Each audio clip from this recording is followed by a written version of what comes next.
Our speaker this morning, John Ulin, JU to his Dudley friends, is a current member of the Dudley Board of Trustees. This is his second tour of duty, having served from 2003 to 2007, and as a member of the Executive Committee from 2004 to 2007. JU grew up in New York City, received his BA from Brown University in 1987, JD from the UCLA School of Law in 1992, and his LLM from Harvard Law School in 1995. JU is a partner with Arnold & Porter K. Scholar LLP in Los Angeles and specializes in copyright and trademark litigation. He has a rich pro bono civil rights practice, focusing on voting rights, public education, and providing for homeless veterans. He has volunteered as a board member of the ACLU Foundation of Southern California, the Legal Aid Foundation of Los Angeles, and of California Common Cause. JU was a Dudley camper from 1976 to 1979, and then a JL and AL before serving as leader from 1985 to 1987. He was plebe division head in 1988 to 89. That's all caps. JU also kept up his singing with a band in Southern California from 2003 to today? to today.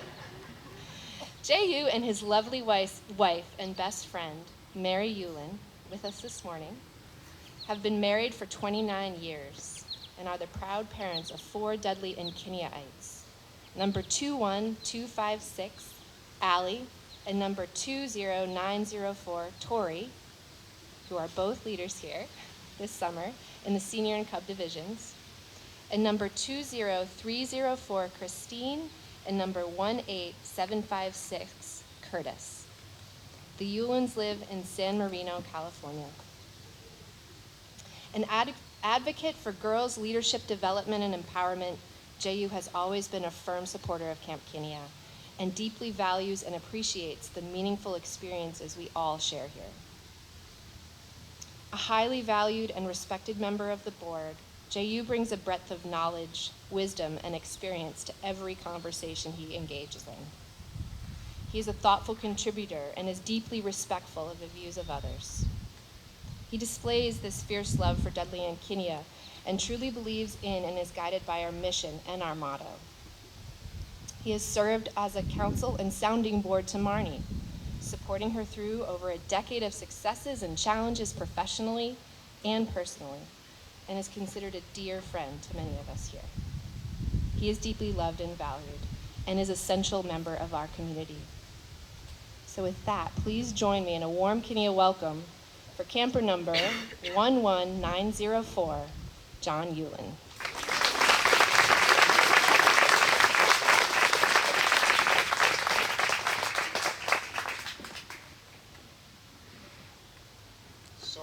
First, just thank Molly for that beautiful introduction, and Marnie and all of you for having me here in this special place, which was the last place that I ever saw my friend and my mentor, a guy whose photo is still in my office I see every day, Willie Schmidt, and who, if you don't know, was the longtime director at Camp Dudley and everything to people of my age at Camp Dudley that Marnie is to you guys today.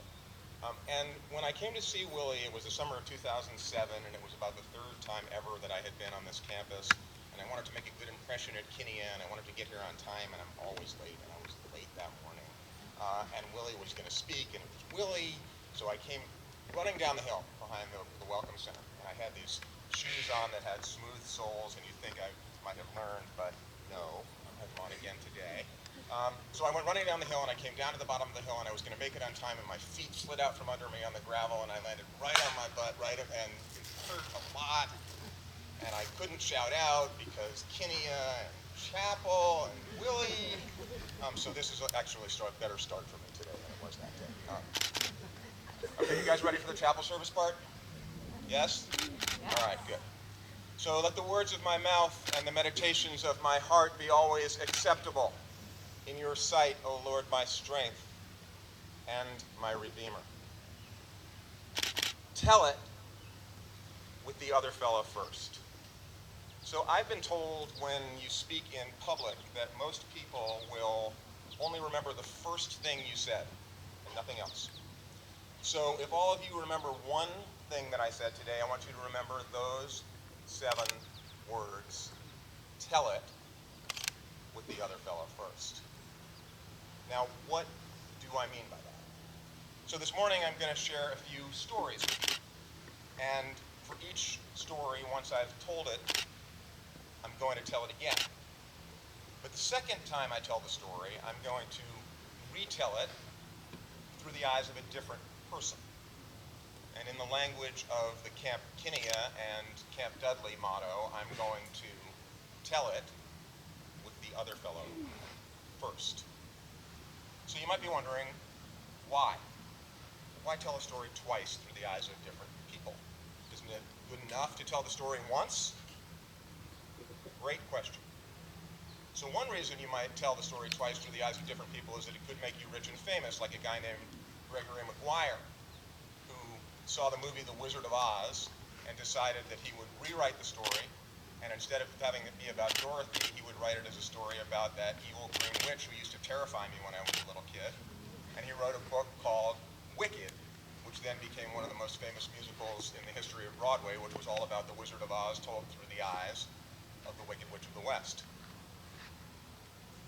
But I'm not sure that will answer your question, because your question is very similar to the same question I had when I heard for the very first time when I heard the words, the other fellow first. And that was when I was a cub at Camp Dudley in 1976, and I thought to myself, the other fellow first? Why? Because I was raised to compete and to be the best, and that meant me coming in first, not the other guy. So I obviously had a little bit to learn about the camp model. But I didn't learn just by talking about about the other fellow first. I had to see how it worked in action. So I can think of at least 3 major reasons why it's important to retell stories through the eyes of the other fellow. And I hope my stories will make them clear to you. So first, we retell stories with the other fellow first in order to understand the whole story. Because if we know only one side of the story, we miss quite a lot. Sometimes the story won't even make sense unless we understand why another person did what they did or what their perspective was. So let me start with a story from many years ago. Long before I ever heard of Camp Dudley or Camp Kiniya, my brother and I went to day camp in Connecticut. And at camp they had an enormous swimming pool. But before you could swim in the deep end, you had to pass a swim test, maybe like you have to pass here. So when you passed, you got a patch, cloth patch in the shape of a seahorse to wear on your swimming suit. And that let the lifeguards know that it was okay for you to use the entire pool. Now the swim test was pretty simple. You just had to swim 25 yards and then you had to tread water for an entire 30 seconds. But I had a hard time with it.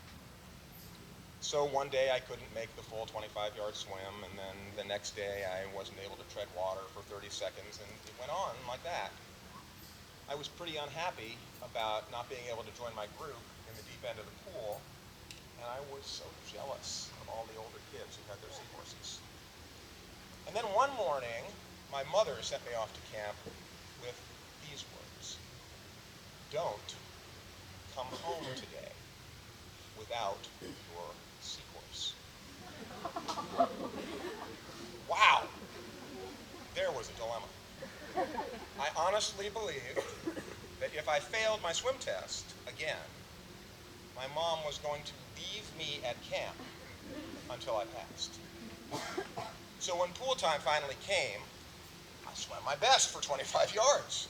And then I tread water for 20 seconds, 25 seconds, 30 seconds. I made it. I passed the swim test, and I got my seahorse patch, and I was allowed to go home at the end of the afternoon. Phew! What a relief. So that's a very famous story in our family. And I always understood it as a story about me and how I found the courage to accomplish a goal that seemed beyond me. And to this day, if you come to visit us at our house in California, you will find the image of a seahorse in every single room of the house, and on my necktie, as a reminder that we often really can do the things that we think are impossible.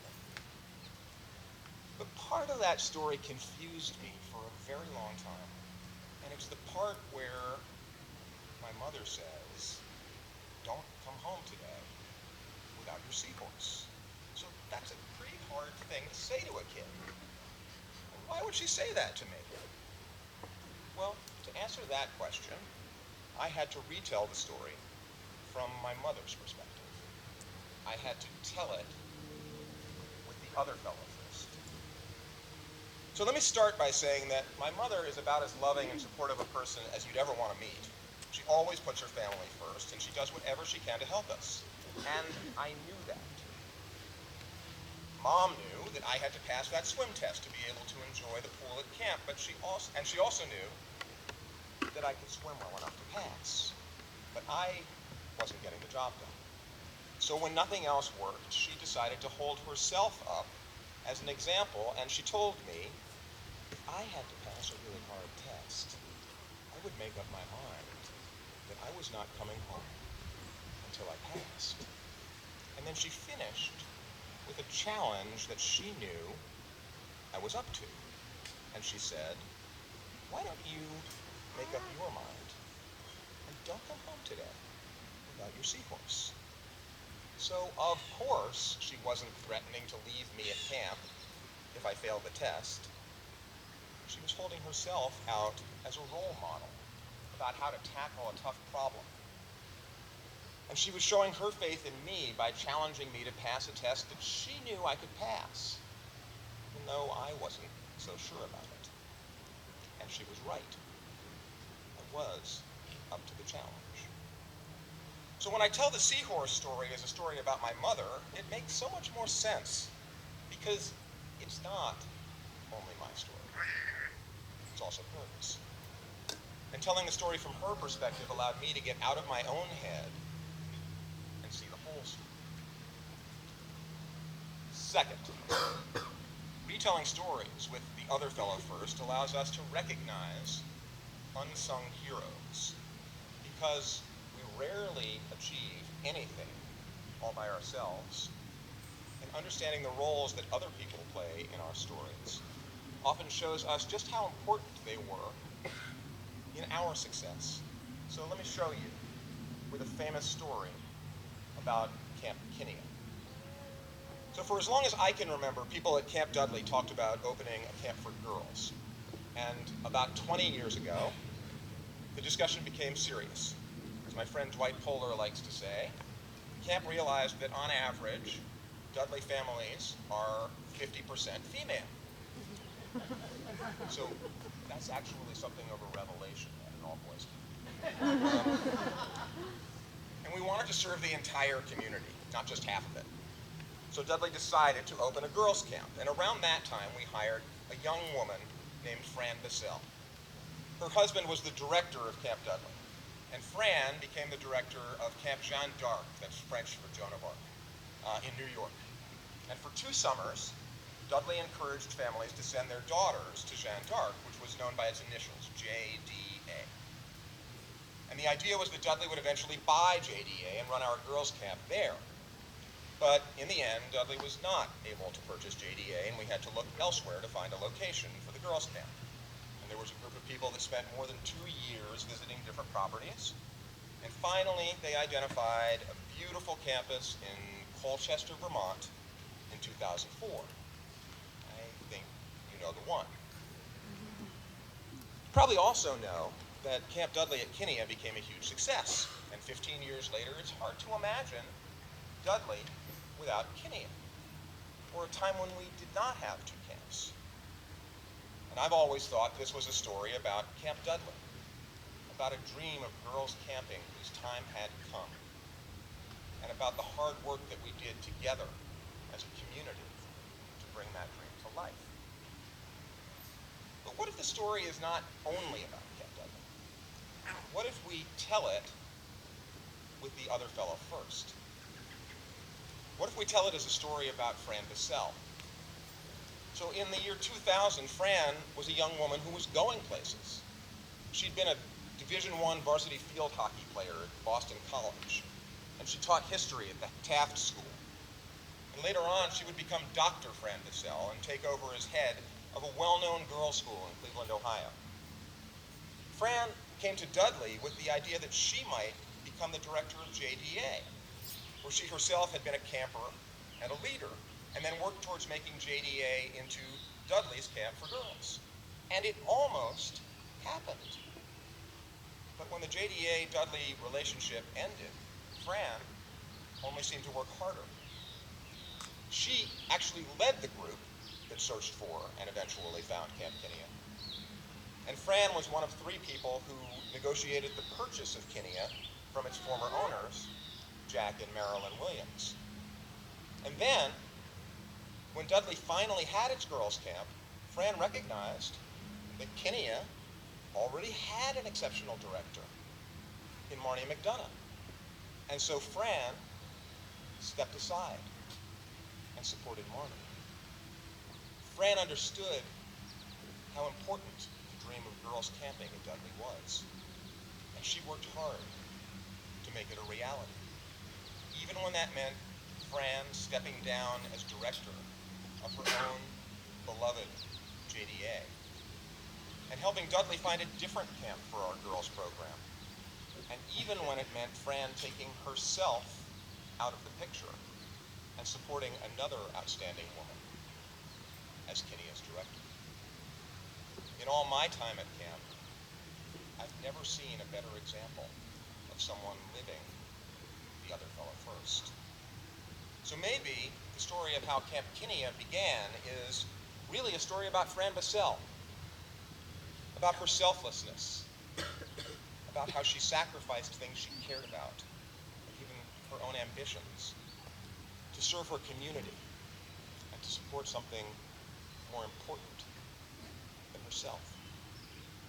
We can find an unknown hero in the story when we tell it with the other fellow first. Finally, retelling stories with the other fellow first can reveal hidden lessons, because the most important meaning in a story may not be the obvious one, or the one you know already. It might be the lesson that somebody else finds in the story. So take today's reading from Mark's Gospel. A woman suffered with a bleeding condition for 12 years, and her doctors couldn't find a cure. So then one day Jesus came to her town, and she got close enough to touch his coat. And when she did, she was healed of her disease. It's a pretty simple story. Short on details, like most stories about Jesus, but there was one thing I always thought I knew about that story. It's about Jesus and his great healing powers and his ability to help, even in the hardest cases. So, actually I can see this. I was thinking that I would just sense it, but I cannot see it. Right about now, I can see some doubts in this audience of smart and capable young women. Maybe even a few eyes rolling, or eyes that feel like rolling. So sure, Jesus had a healing power so strong that he could cure a woman's disease when doctors couldn't do it. And he could cure her even when he didn't know he was doing it. This story has absolutely nothing to do with the woman. It's all about the guy and how awesome he was. Well, one person who didn't see it that way was Jesus himself. So the gospel tells us that he felt something when the woman touched his coat, but he didn't know what happened until she finally explained it to him. And Jesus didn't respond by telling her, "I have healed you." He said, "Your faith has healed you." So what if Jesus was right? What if this story is really about the woman? And what if we tell it with the other fellow first? The woman suffered for 12 years. She ran out of doctors to see and money to pay them, and nothing helped. But she refused to give up. And when Jesus came to her town, she pushed through the crowd and got near enough to touch his coat, and that was the moment she was healed. Not when Jesus noticed her, because he didn't notice her. And Not when he touched her, because he didn't touch her. She was healed. She reached out. So maybe Jesus didn't heal this woman at all. Maybe she healed herself. Of course, we all know that people can't just wish diseases away or wave a magic wand and make them disappear, so we can imagine that this woman tried different things. She ate more fish and vegetables, she drank a little less wine, she took this great new bar class at her gym, maybe even took up meditation. But most of all, she never stopped trying to find an answer. Whether that meant curing her disease forever or just giving herself a more comfortable life with the disease. And maybe today's story really is about the bleeding woman, about having faith in our ability to solve our own problems and being creative when we face hard challenges and not giving up. When we tell it with the other fellow first, the hidden meaning is revealed. So by this time next week, you campers will be home, and your 2019 Kiniya season will have come to an end. And I like that. And you will leave here with a season season full of memories, stories that you'll tell all winter long, and in some cases for years to come. And as you tell each story, I encourage you to pause, rethink it. Tell it through the eyes of someone else, friend, leader, maybe a girl you don't know very well. Tell it with the other fellow first. And maybe Kiniya's motto will allow you to know the story more completely, or to recognize an unsung hero, or to find a lesson that you might not have seen when you only knew the story from your own perspective. Actually, why don't you try it right now? So I'll leave you with one last story. Only this time I'm just going to tell it once. And I will let you figure out how to tell it with the other fellow first. So when I was a leader at Camp Dudley in the mid-1980s, I had a friend who was a leader at her summer camp. And one year she had a girl in her cabin named Reiko. Reiko was from Japan. My friend was very worried because Reiko didn't speak English and she didn't know how to connect with a camper without a common language. And on the first day, Reiko arrived just before lunchtime, and my friend brought her to the dining table and introduced her to all the girls. And a girl named Katie, who had been at camp for 2 or 3 summers, insisted that Reiko sit next to her. Katie was thrilled to have a girl from Japan in the cabin and immediately set out to learn everything about Reiko. But the language barrier was very hard. So Katie tried telling Reiko things about herself. Katie was a soccer player. Reiko also played soccer, and she knew that word. Katie loved the pizza that they were having for lunch. Reiko also liked pizza, but she liked sushi more. Katie had never tried sushi. They'd both been to Disneyland in California, and both of them had brought a picture of their family dog with them to camp. And by the end of lunch, Katie and Reiko were on their way to becoming fast friends. Reiko wound up having a great summer. Her confidence and her sense of humor helped her to connect easily with other girls, whether that was on the soccer field or making lanyards or just sitting around the dining table. And she knew great stories about camp that she'd learned from her mother, who had been a camper in the 1950s, and her grandmother had come to camp in the 1920s. So, okay, it's your turn. When I finally finish talking and sit down, take a person here at chapel, maybe even someone you don't know, and talk through the story with them. It's about Reiko, it's about Katie, or my friend who was their leader, somebody else. And what's the lesson in the story?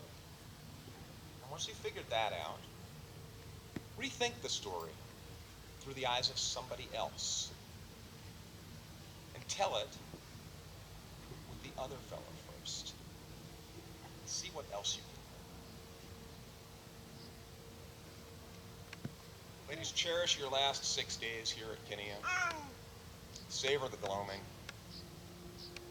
And as you leave here next week and all throughout the year until you return to Camp Kiniya, may the saints and Savior watch over you.